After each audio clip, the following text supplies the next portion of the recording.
嗨，最近的几部影片呢，都是在分享我现在的极简生活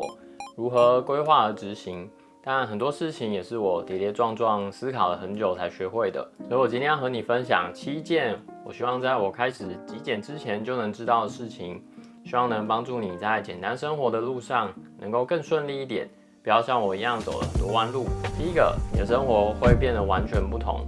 首先呢，极简就是只留下重要的东西，会使用到和会让你开心的东西。这意味着很多堆了很久没有用到的东西都会消失。假如你是和我一样，以前非常爱购物，买了很多但不懂得让不需要的东西离开，那你的房间和家里应该也是堆得满满的。准备好迎接这样的冲击，这个极简的过程一定是翻天覆地的变化。要相信自己是往更好的方向前进。极简完的家和房间真的是会变得非常清爽，而且不只是环境，你的精神状态也会变得很轻松，嘴角的笑意都止不住。再来，你的思维也会和过去不一样，会更有意识的去思考你和其他物品或是其他人的关系是不是真的重要，勇于接受这样的改变。如果现在的你不知道会不会成功，要相信自己。第二个，你会丢掉很多的东西。在开始极简的时候，要从你出生到现在所带回家的东西中，找到对于现在的你是重要的，其他不重要的东西就是丢掉或是捐赠出去。你可以转头看一下，可能80%的东西都会不见。现在的你可能会觉得很难接受，花这么多钱，但是都要丢掉。你要记得，丢掉这些东西是为了把空间留给剩下来重要的物品。你的时间也是留给重要的人，或许是你的孩子，或者是另外一半。把重心放在他们身上，不要把心思再放在过去你花了多少钱，而是去看未来你的生活会变得更轻松，多了更多的空间呼吸。第三点，别为了丢而丢。当你慢慢上手之后呢，会越丢越顺手，然后进入一个无我的领域。整理最顺利的时候，通常都是这个时间。但是你一定要记住一件事情，整理这件事是为了找到其中重要的物品。我们不是只为了把东西丢掉而做这件事，不要一股脑的全部都丢掉。有很多人一开始极简过头了，反而把需要的东西都丢掉，后来又反噬，反而买了更多的东西。另外，我们也不是为了把东西整理得整齐，不要把它们换了一个位置放，或者是排列得很整齐。我以前就常这样子，过年大扫除，像在玩拼图，都是在看这个位置塞不塞得下。拜托不要，极简是对于你的人生按下 F5，重新整理。人际关系、人生目标、生活环境都要重新开始，重新思考它对你重不重要，好吗？慢慢来，不要给自己太大的压力。我们不是在比赛，我知道你一定是看了很多书或是影片，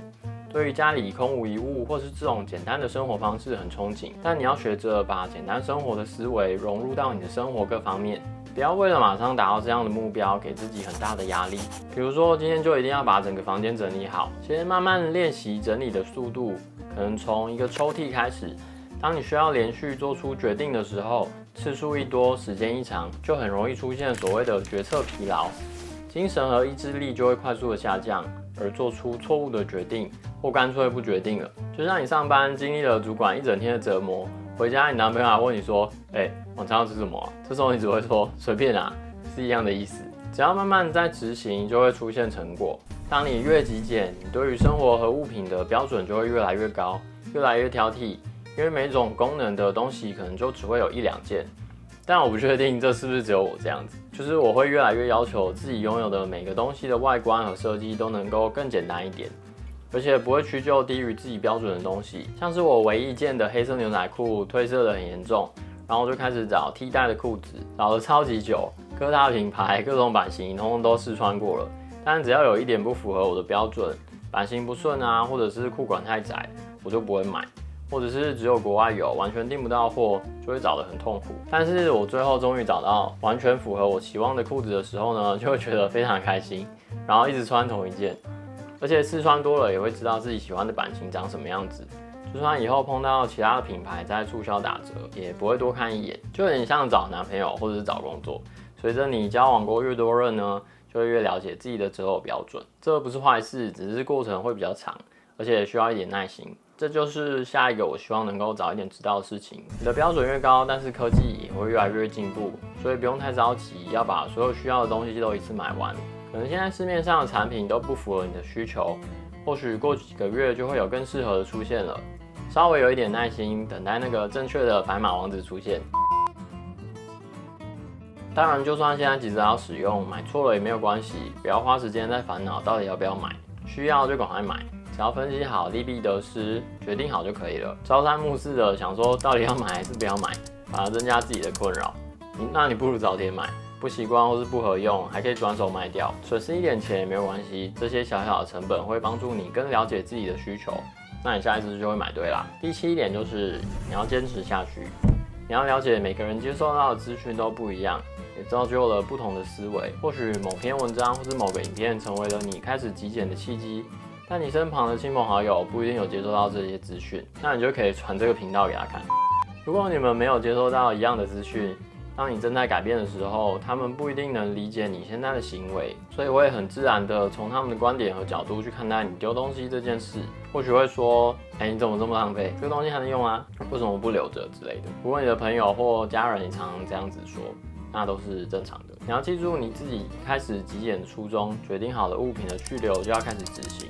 如果因为别人的想法勉强留下不需要的东西，就只会一直摆在角落，而且你每看到它一次，你心里就会不舒服。虽然极简的过程是漫长的，但每次整理完也都会看到很及时的成果。坚持下去，你就会越来越有成就感，极简也会融入你的思维。以上7点呢，就是我在极简的过程中所体悟到的，先帮助你了解未来可能会碰到的一些困难，做好心理准备，才不会半途而废。如果你想了解更多极简的前辈们是怎么执行简单生活的话，可以去看看这入门的5本书。我是天天，那我们下部影片见喽，拜。